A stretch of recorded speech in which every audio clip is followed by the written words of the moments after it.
E meu pai conversando com o Chico, gravando ele, filmando ele. Daí a pouco ele fez assim, virou e começou como se fosse vomitar. E meu pai, filma. E aí meu pai falou assim, parecia algodão doce, né? E saía aquele monte, chegava no chão, saía. Meu pai filmando aquilo, né? Nossa, meu pai nunca tinha visto. Falava, nossa senhora, o que é isso, né? Só que quando revelou, não saiu, Comecei na carreira artística muito pequenininha, porque meu pai é um diretor de cinema, chamado Clery Cunha. Então, eu iniciei na minha carreira artística com ele. Então, por ser filha de diretor de cinema, fiz televisão, trabalhei muito com... Eu fiz Boa Noite Cinderela, um programa do Silvio Santos, então eu fui a Cinderela dele, fiz um monte de coisas, muita publicidade. Mas em 1979, eu era pequena não, menor, né? Porque continuo pequenininha. O meu pai fez um filme muito importante no Espiritismo, chamado Joelma, 23º Andar.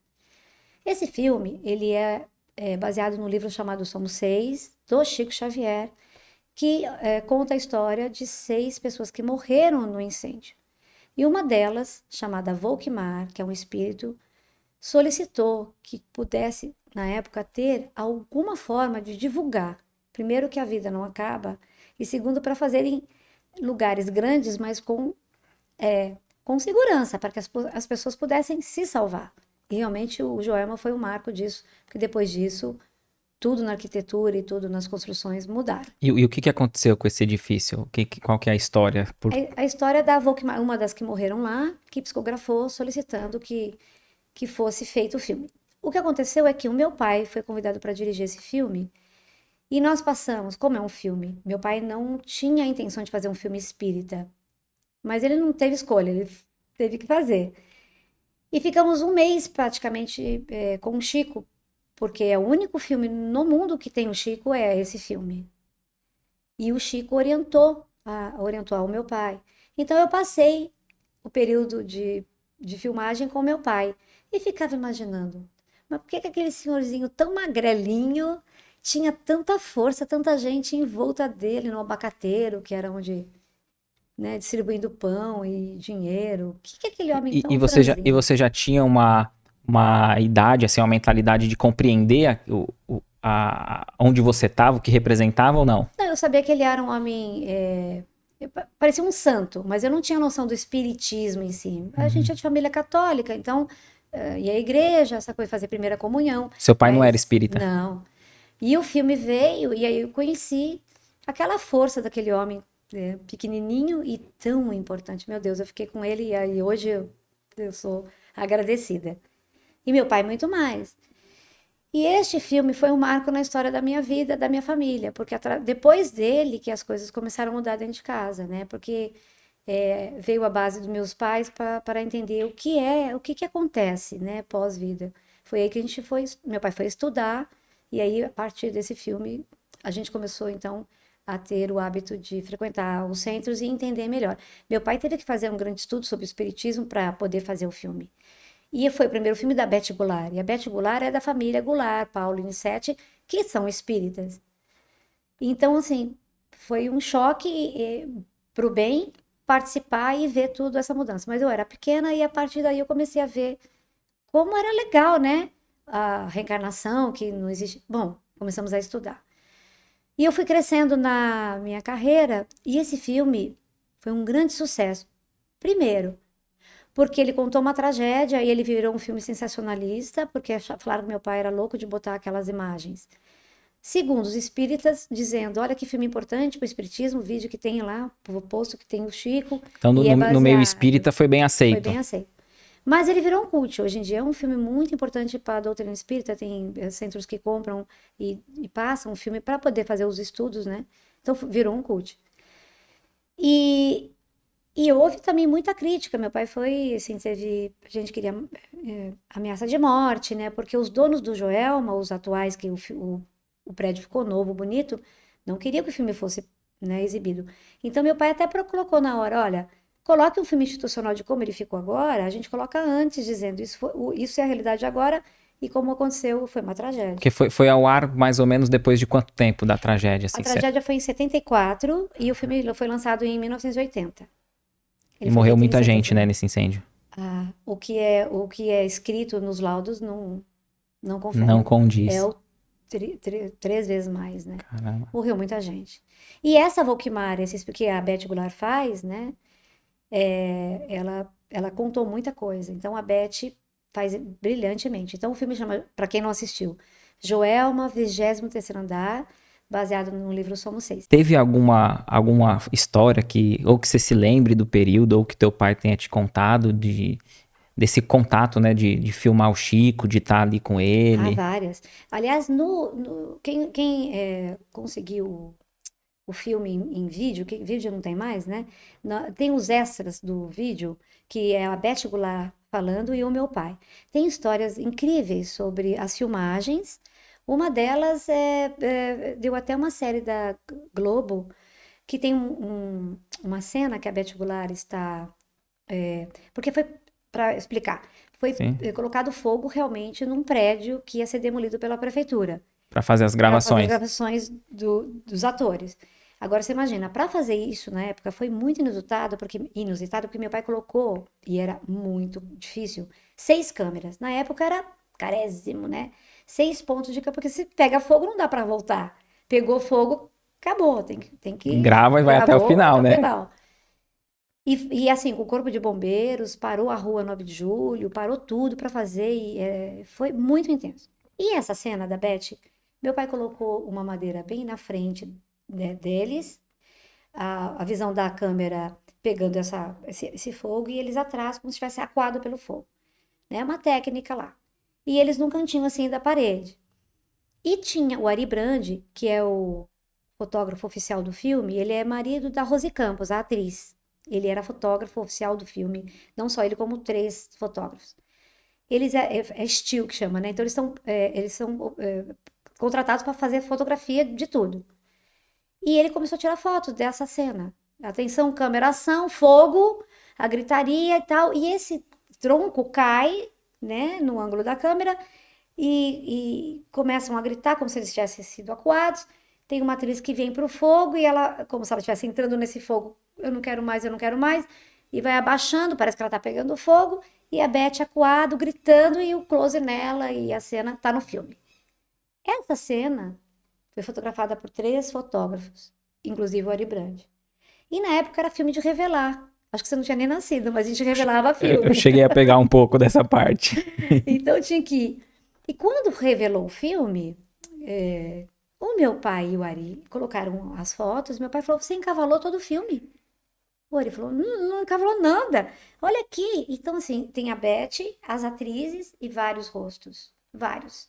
Tem uma menina, tem um homem, e todos assim, do lado, assim, né? Então foi Então, várias fotografias. Tá aí, tá no ar, tem registros de jornal e tudo. então se pesquisar dá pra Dá, encontrar. encontra.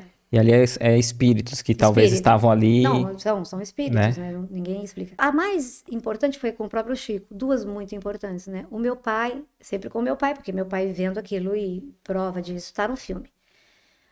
Filmávamos dentro do lado do centro do Chico, psicografando. Então ele chegava com o pessoal, sentava aqui a cabeceira com os lápisezinhos, né? Uhum. E tudo, fechava o olhinho dele, aquela tradicional, pegava os lápis e meu pai teve autorização de entrar com os atores, ficar do lado, e todo o público dele mesmo, tudo original, as atrizes, atores ali.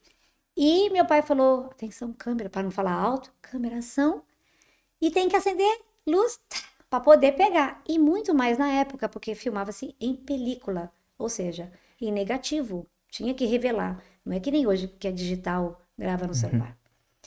Quando acendeu essas luzes, que para pegar este ambiente aqui, tinha que acender muita luz para poder pegar o ambiente. Sim, sim. Aí o Chico parou de psicografar e escreveu no papel: Por favor, apague as luzes. E mandou pro meu pai. Meu pai apagou. Aí meu pai escreveu de volta: Sem essas luzes, eu não consigo filmar. Porque eu preciso de luz externa, para poder filmar o senhor. Aqui é um ambiente muito escuro, não vai. Não filma, né? Hoje filma com o celular. Fica. Mas naquela época não. Aí veio a resposta: Pode filmar que vai sair a luz.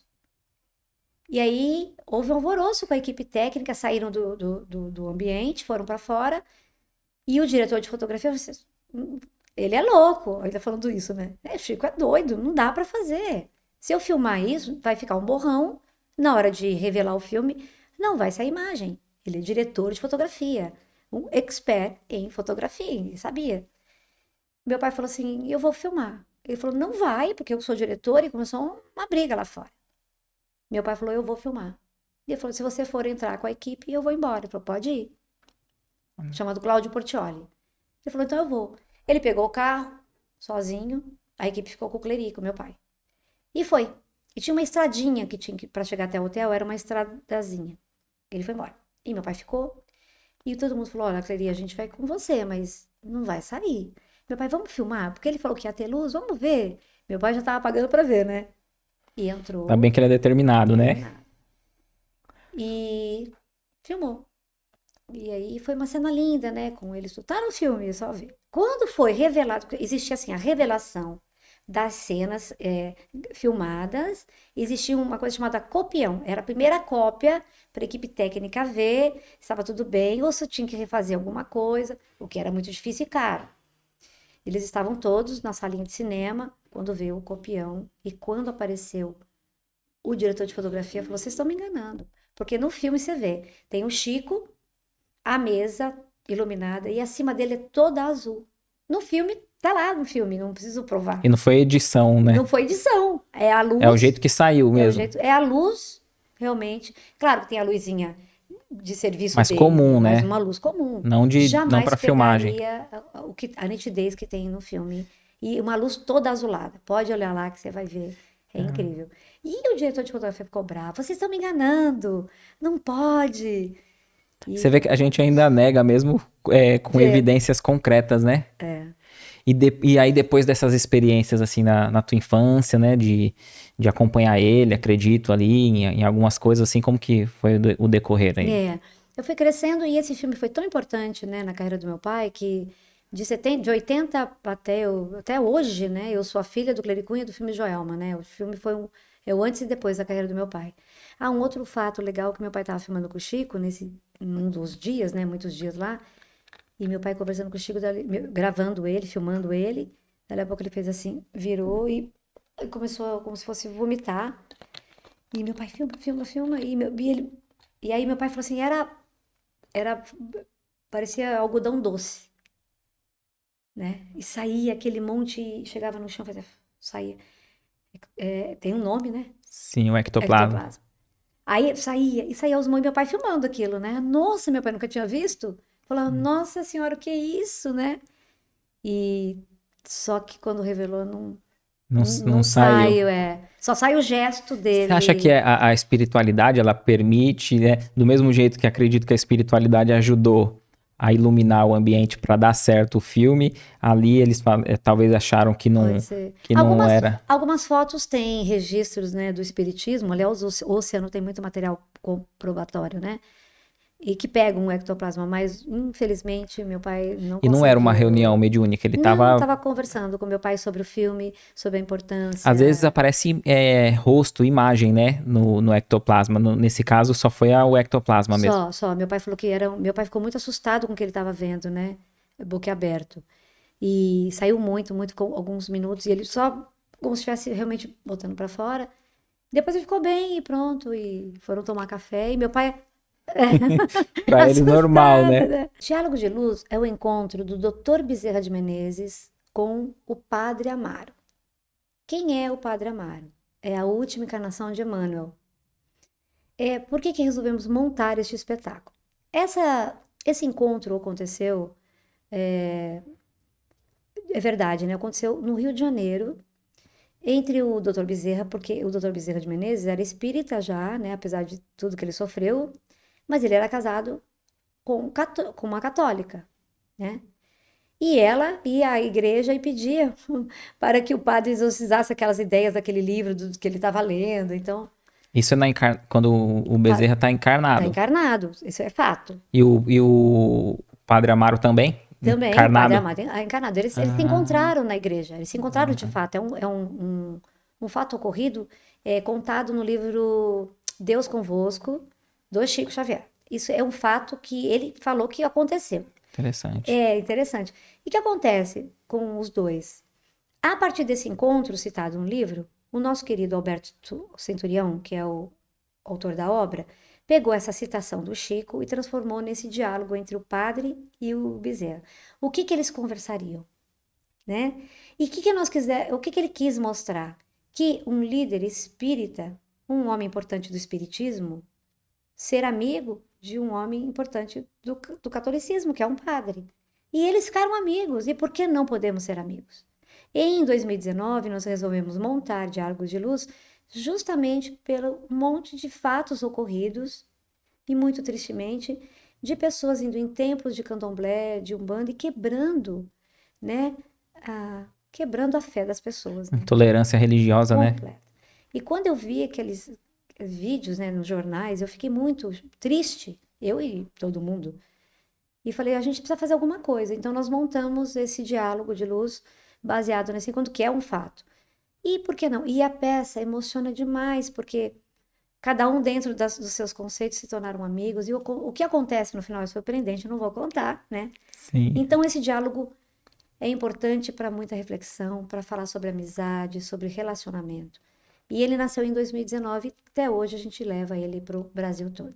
E fazer em Santos, dentro do Centro Espírita, Seara de José, é um prazer. Porque primeiro que a gente está...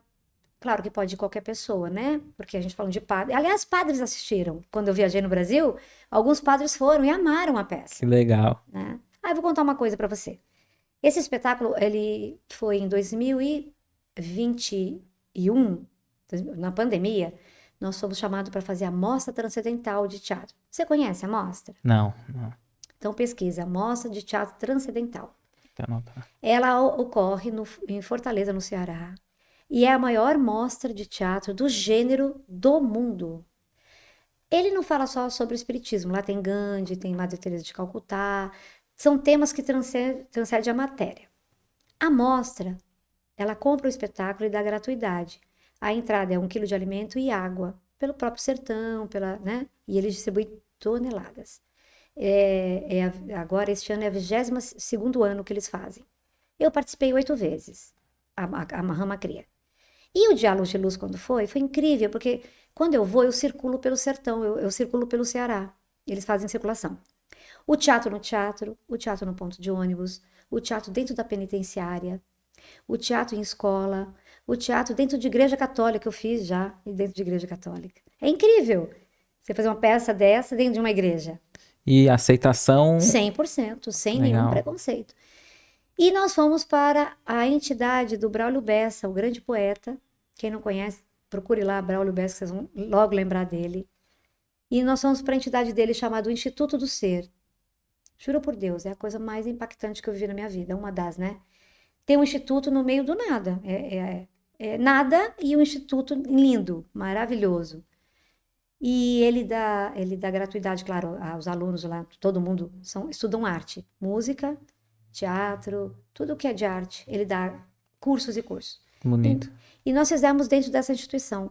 E toda a nossa plateia, eu vou falar toda, quase toda, porque tinham 2, 3 lá que não, toda ela evangélica, assistindo o Diálogo de Luz.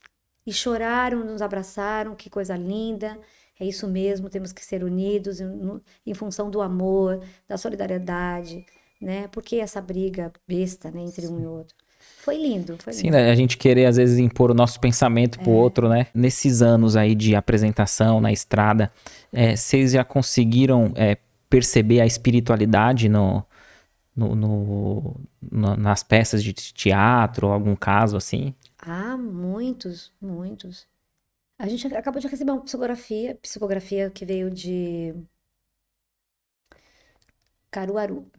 Nós passamos por lá agora no Nordeste, com Abigail Paulo Estevão, que eu te falei que a maior catarse das minhas peças espíritas é Abigail Paulo Estevão. Você não tem noção o que acontece com as pessoas. Eu fiquei assim, impactada. Olha que eu tenho muita experiência, desde 92 viajando, né?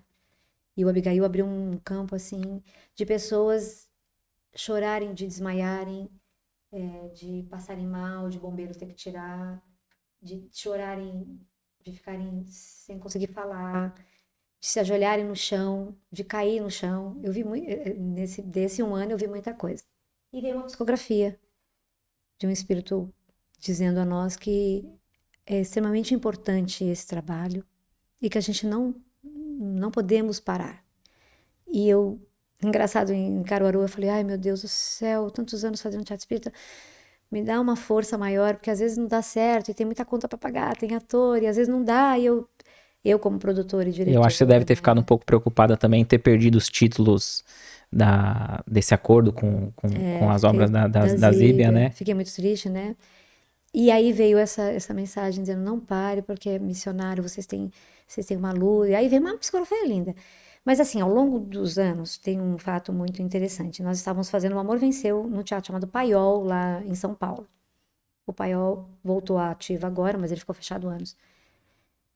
E o ator é curioso para saber quanto tem na plateia. Porque a gente gosta de aplauso, né? Quem não? E o ator queria ver. Então, tem na cortina de frente que separa, a gente sempre tem um buraquinho específico para olhar a quantidade de público. E lá estavam uma plateia bonita, e da cadeira K até a última cadeira da fileira K, L, M, N, tinha uma comunidade, um centro espírita com a camisa branca e o símbolo amarelo, escrito o nome do centro, que a gente não conseguia ver pela distância. E olha, tá cheio, tem uma caravana espírita, e todo mundo foi lá olhar, e aí a gente fez a peça, abriu o cortina, tava lindo e tudo. E no final, quando a gente recebe o aplauso, só tinha até a fileira K. Mas cadê o povo? Já foram embora? Não, mas tinha aí uma caravana, estavam de camisetas brancas, com o símbolo amarelo, escrito em azulzinho. Não, não tinha caravana. Todo mundo viu a caravana. Mas, gente, dessa fileira tinha uma pessoa loira aqui. Não, não tinha. E se só um tivesse visto, É, né? Mas todo todos. o elenco viu. Todo o elenco viu. E aí a gente ficou assim, não, né? Então acontece. E também, O Amor Venceu é o que tem mais história, porque eu fiquei 29 anos com a obra, né? Viajei muito. Porque a gente vê muito depoimento em casa espírita, os médiuns videntes, de falar, né? Que a plateia ali dos espiritual é Desencarnado. muito maior Muito do que maior. o encarnado. E acho que numa peça teatral Muito. não é diferente, né? Não, não, eles vão mesmo. E quem consegue ver, vê mesmo. Vê dentro do palco, fora. Teve algum depoimento já de alguém que chegou até você falando que foi impactado pela peça e mudou um destino, melhorou? Algum depoimento assim do impacto direto com o Ah, público? vou te contar um caso aqui da sua cidade. Praia Grande, nós estávamos com Uma Mulher, um Olhar, Abigail, Paulo Estevam. Teatro lotado, a gente vem com o seu Edgar pra cá, ele sempre traz a gente. E o elenco sai todo do palco no final e vai para o foyer para dar um abraço no público. E, como eu te expliquei, o Abigail é uma catarse mesmo, né? Eu, com tanta experiência, não havia visto um público tão assim. Acho que é necessitado mesmo de ouvir aquilo, sei lá. Não sei explicar, não consigo ainda Uhum. explicar. E esse elenco fica, eles são 7 atores, eles ficam de um jeito, e aí o público sai e vai abraçar. Como tem Jesus também, ajuda muito a figura de Jesus, eles querem, tem uns que ajoelham, tem uns... É uma loucura.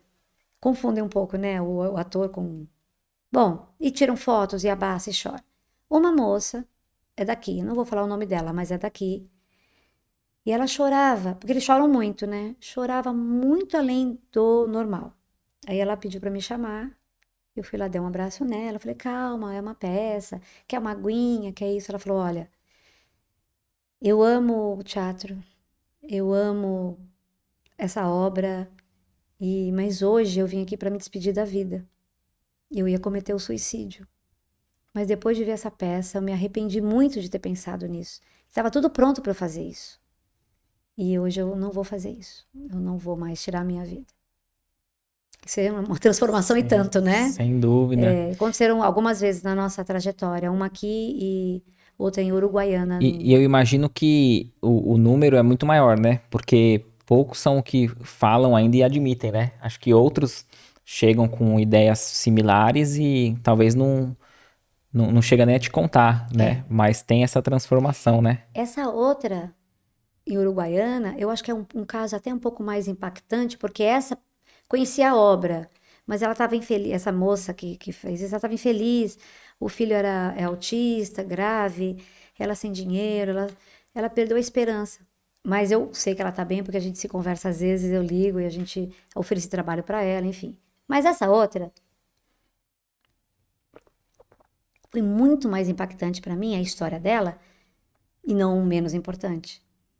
Porque ela foi assistir e ela me contou no final, era um amor de renúncia, a obra lá. E assim, quem conhece a obra sabe o que acontece com o casal, o protagonista, sabe o que acontece com ela. Não vou contar pra, né? Eu vou voltar. E ela chorava, todo mundo chora também. Chorava muito, também mais do que o normal. Só que essa ficou na plateia. E o público lá, com o elenco lá fora, e ela ficou. E eu desmontando o cenário, ela chorava, chorava. Ela chorou uns 40 minutos. E eu vi que ela tava meio passando mal, fui lá. Você quer uma água? Levei uma água. Está tudo bem? Ela disse assim: Olha, eu tô tão impactada. Eu tô muito, muito impactada. Eu falei, então, é uma história bonita. Ela falou, você não tá entendendo. Eu abri o jornal, que na época era jornal, né? Tem alguns anos atrás. Ela abriu o jornal e viu a palavra renúncia. Porque um amor é menor e a palavra renúncia se destaca, uma obra de Emmanuel e Chico Xavier. É assim a nossa divulgação. Ela leu a palavra só renúncia. E ela falou, eu amo teatro. E esta palavra me fez vir. E eu amo teatro, então a palavra renúncia, eu falei, eu vou ver alguma coisa que me toque. E ela entrou. Só que ela disse, aí o elenco foi chegando, eu falei, gente, senta aqui. Sentou do lado dela. Aí ela chorou mais de ver o elenco e tal. Aí ela contou que a palavra renúncia que ela levou para o teatro. Você vê como os mentores, eles fazem direitinho. E ela disse, eu jamais teria vindo, porque eu sou evangélica do reino de Deus. Se eu tivesse visto que era do Chico Xavier, eu não viria mesmo. O que me trouxe foi a palavra renúncia. Hoje, eu ia tirar minha vida, eu ia renunciar a esta vida. E eu vendo essa história tão linda, eu jamais eu repensei, eu não vou fazer isso. Né? Que obra linda, meu Deus, eu pensei que fosse uma outra coisa, eu pensei que vocês iam tentar me converter, e aquelas coisas que a gente ouve. E aí ela já estava mais calma, aí ela foi saindo, agradecidíssima, né? Por ter. E a gente impactado, chorando também. E aí ela foi saindo, depois ela virou assim, falou assim pra mim: Olha, Luciane, o ano que vem vocês têm que voltar, que eu vou trazer minha igreja inteira para assistir. Olha Falei, não sei se isso seria possível, né? Olha que legal, né? Que bonito, né? Esses relatos. Eu vi você comentando sobre um teatro específico, né? Não vou falar a cidade nem o local, que você teve bastante dificuldade nele, né? Aconteceu algumas coisas ruins, né? Você teve acidente. É uma história bem triste. Foi em Criciúma, uma cidade chamada Criciúma, é uma cidade belíssima, Santa Catarina, e eu viajo muito para Santa Catarina e Rio Grande do Sul. Aliás, essas cidades imersas, eu trabalhei em muitas delas. Né? Saber o que acontece lá é lamentável mesmo. Bom, Criciúma foi uma cidade que o diretor que trabalhava conosco na época do Renúncia, o Renúncia Grande. Isso aconteceu na época da Copa do Mundo. E ele foi um dia antes do jogo. Então, para ver o jogo no dia seguinte, eles foram montar o cenário no dia anterior para poder se liberar para ver o jogo e depois no dia ia ter a peça. E foram para esse teatro. Maravilhoso o teatro. E tem uma escada que ela existe até hoje lá. E é uma escada, ela é muito, ela tem um suporte, ela é aqui. Só que essa base não aguenta, né? Ela é errada. E ele estava acima de 16 metros, montando o cenário, com 2 pessoas colaborando por baixo, mas é uma escada muito pesada. E houve um piso errado, a escada caiu, e não foi a primeira vez, e ele caiu em cima da escada. Ele quebrou da parte do pescoço toda para baixo. As costelas, os braços, as pernas. Para tirar ele de Criciúma para cá, foi necessário uma ambulância e ele não podia dobrar. Para entrar no prédio, teve que. Você não está entendendo, não podia entrar no elevador, foi pela janela, corpo de bombeiro foi. Ele ficou 8 meses na cama. Então já dá. E Sim. Então, quando aconteceu isso, no dia seguinte tínhamos peça de teatro com 700 pagantes. E eu não tinha ele, que era o técnico que soltava som e luz, e sem trilha, e sem. Não dá para fazer a peça. Às pressas, eu mandei um técnico de São Paulo para Criciúma para cobrir a ausência dele. E esse técnico foi no avião, ouvindo a trilha, que não conhecia, com o texto, chegando lá, vamos ensaiar. Ensaiaram exaustivamente durante o dia para apresentar à noite. E falou, se não, alguma coisa acontecer, vocês tocam e vão embora, né? E dito e feito, ensaiaram. Vamos começar a peça, a plateia lotada. Eles estavam fazendo a oração no mesmo teatro.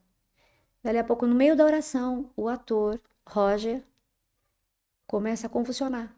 Convulsionou e caiu no meio da roda de oração. A Débora Muniz, que é uma grande artista e já fez muita peça espírita e é da doutrina, olhou e falou, meu Deus, ele estava muito mal ali, roxo. Saiu correndo na plateia, falou, tem algum médico aqui na plateia? Tem um ator passando mal. O médico que tinha operado o nosso paciente do dia anterior estava na plateia, era um médico espírita. Saiu correndo, viu, falou, tá tendo AVC. Chamou a ambulância e levou. A Débora foi pro palco e falou, olha, gente, aconteceu isso, eu não tenho condições de fazer, se vocês quiserem retirar o seu ingresso, tá disponível. Ou daqui, amanhã nós estaríamos em Lages, no dia seguinte não sei aonde, a gente pode voltar nesse dia, que seria a nossa folga, a gente volta, se o teatro permitir, a gente vem fazer para vocês. Ninguém pegou ingresso, todo mundo foi embora, entenderam, foram embora. E esse Roger foi pro hospital. Ele foi pro hospital, no dia seguinte tinham 2 sessões na cidade seguinte, lotadas. Teve que ir parte do elenco com o laudo médico de um AVC e do outro todo quebrado, em rede local, Globo, para mostrar e comprovar que não podia fazer, porque não tinha como substituir um ator com tantos diálogos e tanta coisa em cima da hora. Olha. Entendeu? E teve AVC. E não fizemos, tivemos que devolver todos os ingressos. E na cidade seguinte, também. E quando chegou na época de voltar para fazer lá, o ator já estava um pouquinho melhor. O médico falou, não sei se ele vai conseguir. Vamos fazer. Fez. Aí cumpriu em Criciúma. De lá nós não conseguimos avançar, ele começou a passar mal de novo, voltamos para São Paulo. Toda a turnê restante foi cancelada, porque não tinha tempo hábil de trocar o ator. Porque não é assim, né? Sim. É muita coisa, ele era um vilão. Chegamos em São Paulo, ele foi para Bauru, morreu em seguida. Olha. 38 anos. Novo. E a sequela, quando ele chegou, ele teve uma coisa horrível, né? Ele virou uma outra pessoa e ele virou violento. Ele queria matar, ele teve que ser amarrado. Foi muito triste. A mãe dele contou casos assim pra gente terríveis. Então, Criciúma, eu fiz muitas turnês pós isso, foi em 2004. Muitas turnês pós, muitas. Pulava Criciúma, de tanto trauma. E você não contava o motivo pra eles? Eu contava pra ele, eu falei, gente, eu não vou, mas por quê? Mas tá de boa. Eu falei, não vou. Ficou traumatizado, né? Este ano passado, com a Abigail Paulo Estevam, eu falei, gente, eu preciso tirar isso de mim. Aí eu liguei pro teatro, expliquei pro administrador que é uma graça. Falei, olha, ele falou, Lu, e essa escada ainda existe aqui. Eu falei, pelo amor de Deus, gente, você tem que tirar. Ele falou, vai ser tirado. Eu falei, olha, eu vou, só tem uma condição, ninguém sobe nessa escada e ninguém sobe escada nenhuma aí. Ele falou, tudo bem, pode vir.